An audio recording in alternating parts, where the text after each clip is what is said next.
Hello everyone, मैं मुकेश सिंह राजपुरोहित आप सबका वेलकम करता हूं यूथ पाठशाला के अंदर। आज की क्लास में हम डिस्कशन करने जा रहे हैं टीचिंग मेथड से रिलेटेड कुछ एक क्वेश्चंस के बारे में जो प्रीवियस ईयर के एग्जामिनेशन के अंदर आपसे पुटअप किए गए हैं। सी टेट का एग्जामिनेशन ले या अदर स्टेट के जो टेट एग्जामिनेशन थे, इवन अपना राजस्थान का भी हम बात करें तो उनसे रिलेटेड जो क्वेश्चंस पूछे गए हैं टीचिंग मेथड से वो हम आज डिस्कस करने जा रहे हैं। फर्स्ट क्वेश्चन ध्यान से पढ़िएगा और साथ साथ में सॉल्व करते हुए भी चलिएगा। फर्स्ट क्वेश्चन कह रहा है इंक्वायरी बेस्ड लर्निंग कि इंक्वायरी बेस्ड लर्निंग क्या करती है? इनकरेज करती है। किनको इनकरेज करती है? क्वाइट लर्नर्स, जो चुपचाप पढ़ने वाले हैं उनको। Doesn't nurture creative thinking in students के अंदर क्रिएटिव थिंकिंग नहीं डेवलप कर पाते। Allow learners to raise questions, learners को अलाउ करती है क्वेश्चंस के लिए। Doesn't place students in thought provoking situations, के स्टूडेंट को थॉट प्रोवोकिंग सिचुएशन में नहीं रख पाती है। तो इंक्वायरी बेस्ड लर्निंग के लिए इन सब में से सूटेबल कौन सा पॉइंट रहेगा? वो रहेगा आपका अलाउज लर्नर्स। क्या करती है बेटा?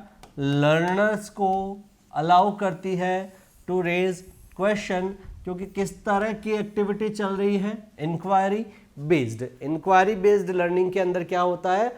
वो चीज़ें अलाउ करती है लर्नर को कि वो किसी भी तरीके के क्वेश्चन जो है, पूछताछ की बात हो रही तो ऑब्वियस सी बात है वो क्वेश्चन जो है रेज कर सकता है। तो inquiry based learning allows learners to raise question. Clear है? चलिए नेक्स्ट क्वेश्चन देखिए क्या कहता है। अगला क्वेश्चन है in large language classes, in large language classes group work can be accomplished by, कि क्लासरूम का साइज बड़ा है उसके अंदर जो ग्रुप वर्क है वो कैसे कंप्लीट किया जा सकता है? आस्किंग स्टूडेंट से पूछते हुए क्या? To turn around for group work, कि वो ग्रुप वर्क के लिए करें। Asking all students to stand in a circle, कि सब सर्कल में खड़े हो जाओ। Asking half the class to go out to the playground, कि आधे बच्चे खेलने के लिए बाहर चले जाओ। Asking 4-5 student to get sit together on a narrow bench despite lack of space, जगह की कमी है इसलिए एक साथ बैठ जाओ। नहीं, क्या करता है? Asking students turn around for group work, कि सबके सब ग्रुप वर्क के लिए तैयार हो जाएं। ये होता है आपका ग्रुप वर्क का काम। ऐसा नहीं है कि ग्रुप वर्क का काम मतलब एक सर्कल में बैठा दो, बैठाना नहीं है, काम करवाना है। ऐसा नहीं है कि आधे बच्चों को बाहर खेलने के लिए भेज दो, नहीं। और ऐसा भी नहीं है कि जगह कम पड़ रही है तो एक बेंच पे ही 4-5 लोगों को बैठा दिया, जो 3 का स्पेस है वहाँ पे 5 बैठा रहे हो, ऐसा नहीं होगा। वहाँ पे हम क्या बात करेंगे कि आप सब एक जगह घूम जाइए ताकि आपका ग्रुप वर्क जो है वो कंप्लीट किया जा सके। So the correct answer will be asking students to turn around for group work. अगला क्वेश्चन आपके कहता है, थोड़ा बड़ा है इसको छोड़ दीजिए, एक बार आप करके देखिए। चलिए देख लेते हैं आराम से। पहले क्वेश्चन पढ़ते हैं फिर हम आंसर की बात करेंगे। थोड़ा बड़ा क्वेश्चन है, समझिएगा क्या कह रहा है। Schools need to become centres, school centres बने। कैसे centres? That prepare children for life, जो बच्चों को लाइफ के लिए प्रिपेयर करें। एंड इंश्योर दैट, और ये इंश्योर करें all children are specially the differently abled, सबकी अलग अलग क्वालिटीज़ है। Children from marginalized sections and children in difficult circumstances get the maximum benefit of this critical area of education, कि जो marginal section है या फिर जो difficult circumstances वाले बच्चे हैं उन्हें maximum benefit मिले इस critical area का, कि education का ये critical जो area है। This observation, ये जो observation है found in किस में पाई गई? National Curriculum फ्रेमवर्क 2005 में वो रिलेट करती है। किस चीज़ को रिलेट करती है बेटा? बताइएगा इनमें से। Constructivist learning, gender equality, critical pedagogy या इंक्लूसिव एजुकेशन। ध्यान दीजिएगा आपका बेटा जो NCF 2005 है वो किस पे जोर देता है? वो जोर देता है बेटा इंक्लूसिव एजुकेशन, समावेशी शिक्षा पर। इसमें क्या कहता है? जो मार्जिनल सेक्शन वाले बच्चे हैं, स्पेशली एबल्ड हैं, ठीक है, या फिर क्या कह सकते हैं, जिनकी सरकमस्टांसेस परिस्थितियां सही नहीं है, अनुकूलित नहीं है, उन बच्चों पर स्पेशली ध्यान में दें, उनको उनके साथ लेके चले बाकी बच्चों के। तो ये क्या है एनसीएफ में, इसे क्या कहा गया है, इंक्लूसिव एजुकेशन, समावेशी शिक्षा। अच्छा क्वेश्चन था। अगला, which among of the following is a feature of a child centred language classroom, कि इनमें से चाइल्ड सेंटर्ड क्लासरूम की कौन सी क्वालिटी है। Children interact in the target language, कि बच्चे जो है टारगेट लैंग्वेज में बात करते हैं through task that require multiple intelligences, task के द्वारा। Children work individually to prepare project prepare करते हैं अलग अलग। Teacher plans assessment every day, teacher जो है असेसमेंट प्लान करता है। Teacher gives instructions and expect children to obey and be disciplined, teacher जो है सिर्फ क्या करता है, इंस्ट्रक्शन देता है और चाहता है कि वो डिसिप्लिन करें, ओबे करें, उन इंस्ट्रक्शंस को फॉलो करें। कौन सा इन चारों में से सूटेबल है, जल्दी से बता दीजिए।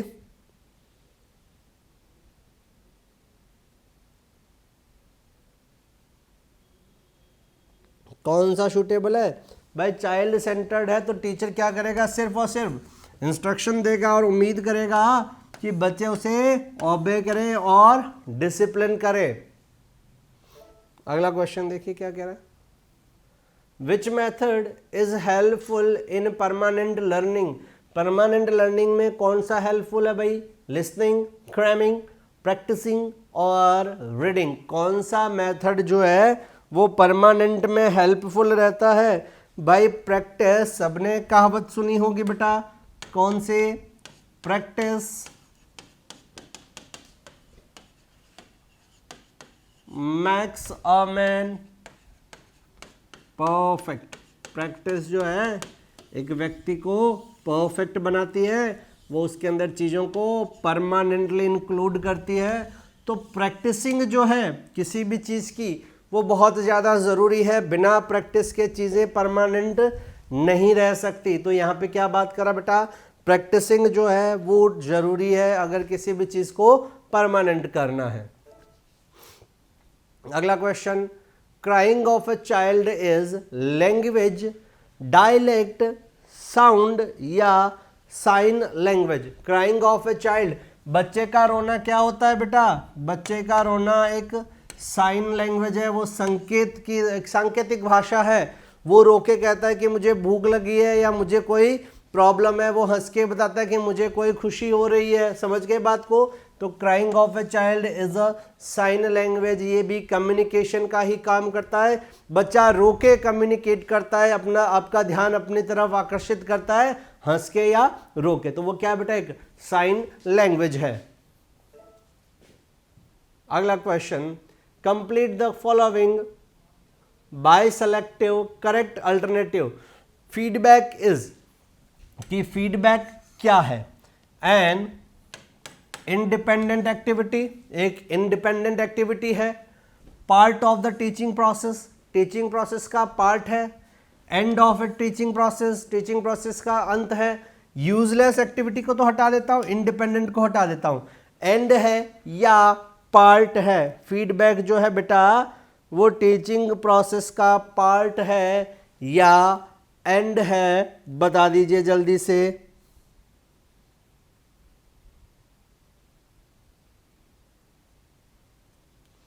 क्या है, feedback is a part of the teaching process, ये टीचिंग प्रोसेस का पार्ट है, एंड नहीं है। अगला question, the two areas of CCE are scholastic and curricular, scholastic and co scholastic, curricular and situational, situational and functional. क्या है CCE, scholastic और co scholastic, academic भी है और एक्स्ट्रा करिकुलर एक्टिविटीज भी इसके अंदर इंक्लूड की जाएगी। तो CCE के दो एरिया कौन से हैं, स्कॉलस्टिक और को स्कॉलस्टिक। अगला question, choose the correct answer, सही आंसर चूज करना है। What does a textbook not provide, textbook क्या प्रोवाइड नहीं करती है? A syllabus for the course, sets of visual activities और readings, basis of assessing students learning, sum of all experiences to be given at a particular age. इनमें से text book के अंदर क्या नहीं होता है? टेक्स्ट बुक बेटा कभी भी अनुभव नहीं दे सकता है, ये ध्यान में रखें। पर्टिकुलर एज के अनुभव जो है वो टेक्स्ट बुक से नहीं आएंगे, वो प्रैक्टिकली ही आएंगे, ये अपने को ध्यान में रखना है। अगला क्वेश्चन पढ़िए। नेक्स्ट क्वेश्चन कर रहा है to learn a new language, एक नई भाषा सीखने के लिए the children should increase their, children को क्या करना है? फिजिकल पावर बढ़ाएं। भाई भाषा सीखनी है तो फिजिकल पावर की क्या रिक्वायरमेंट है? नहीं। वर्ड पावर हो सकता है, थिंकिंग पावर और एनालिटिकल पावर। क्या करना है बेटा? भाषा सीखनी है, वर्ड पावर में इंक्रीमेंट होना जरूरी है। शब्दों का ज्ञान होगा तो भाषा ऑटोमेटिकली आ जाएगी। अगला question, using songs, rhymes and games in classrooms would help the child to overcome shyness, develop confidence and interest, motivate to speak, या ऑल ऑफ द अबव। भाई सॉन्ग्स कर रहा है, राइम्स कर रहा है, गेम्स खेल रहा है, उससे क्या फायदा होगा बेटा? ऑब्वियस सी बात है, उसकी शाइनेस कम होगी, कॉन्फिडेंस और इंटरेस्ट बढ़ेगा, बोलने के लिए मोटिवेट होगा, यानी correct answer will B D, all of the above. ऊपर जो भी एक्टिविटीज दी गई है वो सारी ही इंक्रीज होगी, सारों में ही हेल्प मिलेगी। Comprehensive in CCE implies that all the aspect of a child's personality have to be observed, बच्चे की सारी चीज़ों को ऑब्जर्व करना है। Scholastic aspect of a personality have to be observed, सिर्फ स्कॉलेस्टिक पर ध्यान दें। Non scholastic aspect of a child personality have to be observed. एक तो कह रहा है स्कॉलेस्टिक और दूसरा कह रहा है नॉन स्कॉलेस्टिक, दोनों ही गलत है। Students should be assessed regularly, कि उसे रेगुलरली असेस करना है। क्या होगा बेटा? देखो अपने पास क्या है? CCE कॉन्टिन्यूअस, सी का मतलब कॉन्टिन्यूअस, लगातार, उसके लिए तो ये सही था। यहां बात हो रही है कॉम्प्रिहेंसिव, कॉम्प्रिहेंसिव लास्ट क्वेश्चन में भी हमने कहा था स्कॉलेस्टिक प्लस को स्कॉलेस्टिक, दोनों ही एक्टिविटी आएगी। यानी यहां पे क्या कह दिया बेटा? All the aspect of a child's personality have to be observed, और ई का मतलब असेसमेंट या इवैल्यूएशन करना। क्लियर है? चलिए अगले क्वेश्चन की तरफ बढ़ते हैं। नेक्स्ट क्वेश्चन कह रहा है in the process of teaching and learning the text book is a, teaching learning के अंदर टेक्स्ट बुक क्या है? रिसोर्स बुक है, इंस्ट्रूमेंट या टूल है, सिलेबस है, या ऑल ऑफ दीज, या सब की सब है? कि भाई आपकी टेक्स्ट बुक जो है वो कैसा रोल प्ले करती है भाई? जल्दी से बता दीजिएगा। टेक्स्ट बुक बेटा रिसोर्स भी है, इंस्ट्रूमेंट या टूल भी है, सिलेबस भी है, यानी all in all of the above. उसके अंदर ये सारी कैरेक्टरिस्टिक्स है, वो एक रिसोर्स बुक का भी काम करता है, एक इंस्ट्रूमेंट या टूल भी है, सिलेबस भी डिस्क्राइब्ड होता है। तो ये सारी क्वालिटीज एक टेक्स्ट बुक के अंदर अवेलेबल रहती है। अगले क्वेश्चन की तरफ बढ़ते हैं and the next question is continuous in CCE refers to, CCE continuous comprehensive evaluation के अंदर कॉन्टिन्यूअस का मतलब क्या है? सी का मतलब हमने कॉम्प्रिहेंसिव देख लिया था, ऑल द एस्पेक्ट या ऑल ओवर डेवलपमेंट या ऑल ओवर इवैल्यूएशन। यहां कॉन्टिन्यूअस की बात कर रहा है। Regularity in assessment, regular basis पे हो, constructive feedback no, frequency of task no, all of the above. कौन सा रहेगा कॉन्टिन्यूअस में? इसका क्या मतलब होगा बेटा? रेगुलरिटी इन असेसमेंट, बिल्कुल। कंस्ट्रक्टिव फीडबैक भी लें बेटा, फीडबैक भी जरूरी है, और फ्रीक्वेंसी ऑफ टास्क भी आना चाहिए, यानी ऑल ऑफ द अबव मैं कह सकता हूं।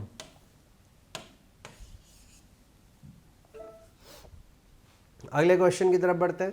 According to NCF 2005 evaluation should be taken as, evaluation को कैसे लेना है? एक हर्डल, बर्डन, मीनिंग प्रोडक्ट या मीनिंगफुल प्रोसेस। इवैल्यूएशन क्या होगा अकॉर्डिंग टू एनसीएफ 2005? बेटा बाधाएं तो छोड़ ही दो, मीनिंग प्रोडक्ट नहीं होके क्या है, मीनिंगफुल प्रोसेस है। एक असेसमेंट जो है, सॉरी इवैल्यूएशन जो है बेटा मीनिंगफुल प्रोसेस है according to NCF 2005। A teacher as per NCF 2005 is a boss, leader, facilitator और friend। क्या है टीचर की रोल, क्या है बेटा? टीचर एक बेटा फैसिलिटेटर है, एडवाइजर है, सलाह दे सकता है, ऑब्जर्वर है, मैनेजर है। वो आपका बॉस या लीडर या फ्रेंड नहीं है, वो क्या है बेटा, एक फैसिलिटेटर है। ये आपको ध्यान में रखना है according to NCF 2005। Choose the correct alternative, कौन सा सही है इनमें से? देखिए, children can be encouraged to learn a new language. बच्चा जो है एक नई लैंग्वेज सीख सकता है by pointing out their mistakes, अपने मिस्टेक को ढूंढते हुए, बाय करेक्टिंग देयर मिस्टेक्स, अपने मिस्टेक्स में सुधार करते हुए, by providing ample opportunity for using the language, पर्याप्त अवसर मिले, by teaching international phonetic alphabet, उसे फोनेटिक अल्फाबेट बताया जाए। क्या होगा? चिल्ड्रन को इनकरेज कैसे किया जाए? पर्याप्त अवसर दो, प्रैक्टिस करवाओ, सिचुएशन दो, कंडीशन दो, बच्चा अपने आप सीखेगा। एम्पल अपॉर्चुनिटीज, बच्चे को आवश्यकता क्या है? पर्याप्त अवसर की आवश्यकता है। अवसर अगर, सिचुएशन अगर मिलती रहे तो बिल्कुल बच्चा जरूर सीखेगा, चाहे वो कैसी भी चीज हो। अगले क्वेश्चन पे बढ़ते हैं and the next question is while speaking for the first time, जब पहली बार बोलते हैं द स्टूडेंट जनरली फेस, क्या फेस करता है? Inhibition, confidence, both inhibition and confidence, fear, साइकोसिस। क्या फील करेगा बच्चा? ऑब्वियस सी बात है, थोड़ा डरा हुआ होगा। बेटा कॉन्फिडेंस तो हटा ही दो ना, थोड़ी घबराहट होगी, थोड़ा नर्वस जरूर फील करेगा ही करेगा। अगला question is pre requested to learning a new language motivation, knowledge of grammar, framing words and their meaning और रीडिंग स्टोरीज। क्या है? अगर भाषा सीखनी है तो सबसे पहले भाषा सीखनी है। कुछ भी सीखना है बेटा बिना मोटिवेशन के कभी भी कुछ भी पॉसिबल नहीं है। अगर मोटिवेशन है तो चीजें सीखी जा सकती है, नहीं तो नहीं सीखी जा सकती। बेसिक चीज क्या है बेटा? मोटिवेशन जो है वो जरूरी है। अगला question, English in India is a language used for wider communication. बिल्कुल, कम्युनिकेशन के लिए यूज की जाती है। फॉर प्रेस्टीज सिंबल, आजकल सम्मान हो गया, प्रेस्टीज सिंबल बन गया है। अंग्रेजी आती है तो एजुकेटेड है, अंग्रेजी आती है तो बड़ा इंसान है, अंग्रेजी नहीं आती है नॉन एजुकेटेड है, मैनर्स नहीं है, ब्ला ब्ला कुछ भी है ना, तो एक प्रेस्टीज सिंबल बन चुका है, सम्मान सूचक चीज बन चुकी है। For accessing to quality literature, literature पढ़ने में भी हेल्प करता है। तो all in all we can say all of the above, all the answers are correct. Next question, अगला क्वेश्चन कहता है to behaviourist learning is based on, व्यवहारवादी क्या कहते हैं? लर्निंग क्या है? इंटरेक्शन है, स्टिमुलस एंड रिस्पॉन्स है, कोडिंग एंड डिकोडिंग है या डिस्कशन है? बिहेवियरिस्ट क्या कहते हैं? व्यवहार से आती है चीजें, चीजें कैसे आती है बेटा? इंटरेक्शन से आती है। समझ गए बात? बिहेवियरिस्ट क्या कहते हैं? चीजें कैसे सीखोगे, लर्निंग कैसी आएगी? इंटरेक्शन से आएगी। ये हो गया, ठीक है। अगले क्वेश्चन पे बढ़ते हैं, which is no longer a position of English in India. अब क्या नहीं रही? लिंक लैंग्वेज, एसोसिएट, ग्लोबल या फॉरेन लैंग्वेज? क्या नहीं रही बेटा? अब ये कोई फॉरेन लैंग्वेज नहीं रही है। लिंक लैंग्वेज तो है ही, associate official, global language NCF 2005 कहता ही है। अब ये कोई फॉरेन लैंग्वेज नहीं रही है। काफी जगह पे इंग्लिश का भी यूज किए जाने लगा, इंडिया के अंदर भी। अगला question, guides reading is preferable only when the learners. कब आपको गाइड्स पढ़नी है, टेक्स्ट बुक कब नहीं पढ़ना है? देखिए, have some basic knowledge of the spoken language. Spoken language का बेसिक नॉलेज हो, are familiar with the alphabet, alphabet के साथ फेमिलियर हो, सोशलाइज्ड हो, या start coming to school, school आना स्टार्ट किया हो। गाइड्स कब पढ़नी है? जब बेसिक नॉलेज हो चुका हो तो गाइड्स पढ़ सकता है। बेसिक नॉलेज के लिए बेटा टेक्स्ट बुक ही पढ़नी पड़ेगी, उसके बाद में आप गाइड्स रीडिंग कर सकते हैं। मल्टीलिंगुअलिज्म में भी, मल्टीलिंगुअलिज्म क्या हो सकता है? अगर दूसरी भाषा सीखता है, एक बाधा हो सकती है, इवैल्यूएशन प्रोसेस हो सकती है, डिवाइस हो सकता है, या रिसोर्स हो सकता है, स्रोत हो सकता है। भाई एक भाषा आती है तो दूसरी भाषा सीखने में बहुत ज़्यादा हेल्प मिलती है, तो मल्टीलिंगुअलिज्म जो एक रिसोर्स का काम करेगा। Delayed language development is called, delays language development क्या कहलाता है? डेफिशिएंसी, एफिशिया, डम्बनेस और हैंडीकैप। भाषा देर से सीखना उसे एफिशिया कहते हैं बेटा, सॉरी डम्बनेस तो नहीं सुनाई देना, हैंडीकैप तो अलग जगह, डेफिशिएंसी नहीं होगा, यहाँ पे क्या होगा? एफिशिया हो जाएगा, ठीक है। Delayed language development is aphasia. Which of these is not a cause of disorder, disorder का कॉज कौन सा नहीं है इनमें से? Socio economic, emotional, environmental and educational cause, excessive use of toffee, chocolates and fast food, poor model, repression and over control by parents and teacher. इनमें से disorder का रीजन कौन सा नहीं है? बेटा टॉफी खाने से, चॉकलेट खाने से, फास्ट फूड खाने से डिसऑर्डर नहीं होता है। हाँ, फिजिकली शरीर खराब हो सकता है, हेल्थ इश्यूज हो सकते हैं, पर लैंग्वेज डिसऑर्डर नहीं आएंगे। इकोनॉमिकली या इमोशनली या इन्वायरमेंटली आ सकते हैं, पुअर मॉडल्स के कारण आ सकते हैं, ज़्यादा बच्चे पर प्रेशर दिया जाए तो आ सकता है, लेकिन टॉफी चॉकलेट खाने से डिसऑर्डर नहीं आता है, हेल्थ में दिक्कत आती है। Last question, which of the following is not true of first language acquisition? First language acquisition में इसमें से कौन सा सही नहीं है? इट इज यूनिवर्सल, ये यूनिवर्सल है। It is natural, it does not require formal instructions, formal instructions की रिक्वायरमेंट नहीं है, या इसमें फॉर्मल इंस्ट्रक्शन की आवश्यकता होती है। बेटा एक्विजिशन में कोई इंस्ट्रक्शन नहीं चाहिए, ये कथन जो है सत्य नहीं है। कोई इंस्ट्रक्शन नहीं चाहिए, नेचुरली आती है, यूनिवर्सली आती है। क्लियर हो गई बात? तो ये हमने आज की क्लास के अंदर डिस्कस किए हैं टीचिंग मेथड से रिलेटेड कुछ एक क्वेश्चंस के बारे में। चलिए अगली क्लास में अगले रिमेनिंग क्वेश्चंस को डिस्कस करेंगे। नेक्स्ट क्लास में मिलते हैं नए क्वेश्चंस के साथ। Thank you so much, have a nice day.